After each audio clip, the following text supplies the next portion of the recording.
সবাইকে good morning বলে আজকে ভোরবেলা সকাল 5টার সময় আমি ছাদে উঠেছিলাম। উঠে আমি ভাবলাম একটু ভিডিও করে দেখাই। মেঘটা একদম কালো হয়ে এসছে, তার মধ্যে কাকগুলো তো কাঁ কা করছে, কেন ওদের দুটো বাসা আছে দুদিকে, তার আগে আমি দেখিয়েছিলাম।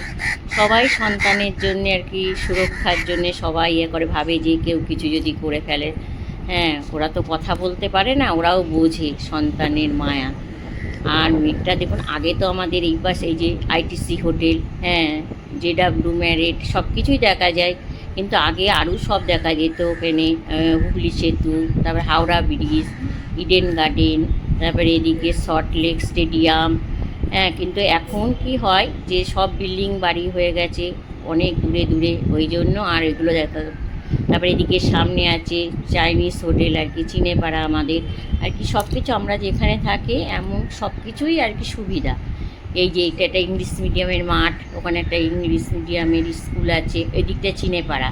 এখানে যেগুলো দেখাচ্ছে ওগুলো পুরো চিনেপাড়া। হ্যাঁ, আইটিসি হোটেল সব কিছু। আইটিসি হোটেলের ওই পাশেই আবার ডান দিকেই সায়েন্স সিটি আছে। হ্যাঁ, এরকম মিলন মেলা আছে, সব কিছুই এখানে। তারপরে এদিকটাই আছে ইয়ে সল্টলেক স্টেডিয়াম, কিন্তু আগে সব দেখা যেত, এখন আর সব বিল্ডিং বাড়ি হয়ে গিয়ে আর দেখা যায় না। আমরা এখানে এসেছি, অন্তত আমাদের পুরনো বাড়িটা আর একটু ওদিকে, আমরা এখানকারেরই বসতি।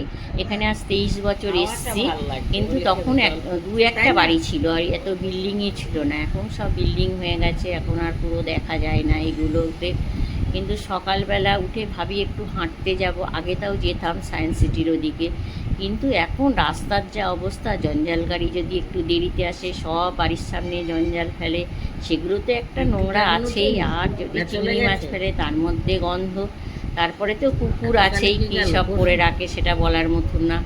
এই যে ছাদে আবার এসেই বৃষ্টি আরম্ভ হয়ে গেছে। হ্যাঁ, মাও আসলো, মা আমার কাছেই আছে, মা আবার আসলো একটু ছাদে, দিয়ে বৃষ্টি আরম্ভ হয়ে গেল। আমার তার আগে ফুলগুলো তোলা হয়ে গেছিলো ভাগ্যিস। হ্যাঁ, এবার বৃষ্টি হয়ে গেছে, একটু খানিকক্ষণ দাঁড়িয়ে থাকলাম, একটু বৃষ্টিটা একটু উপভোগ করছিলাম। কি ভালো লাগছে বৃষ্টিটা। আগে তো ছোটোবেলায় খুব বৃষ্টিতে ভিজেছি, চান করেছি। হ্যাঁ, পুকুরে তখন জলের মধ্যে ঝাঁপ দিতাম, আমাদের গ্রামের বাড়ি তো।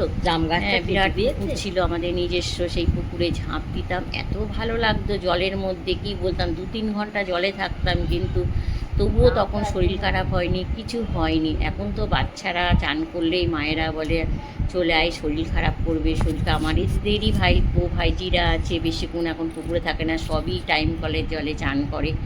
কিন্তু এখন কি বলবো, প্রাকৃতিক দৃশ্য গ্রামেরটা, শহরে তো আর কোথায় দেখবো, সবই ঘর বাড়ি কারখানা হয়ে গেছে। তবুও একটু ছাদে আসি মাঝে মাঝে, ভাবলাম আপনাদের সঙ্গে আজকে একটু শেয়ার করি। তাই জন্যে পুরো ছাদ বাগানটা পুরোটাও তাও দেখাইনি গো।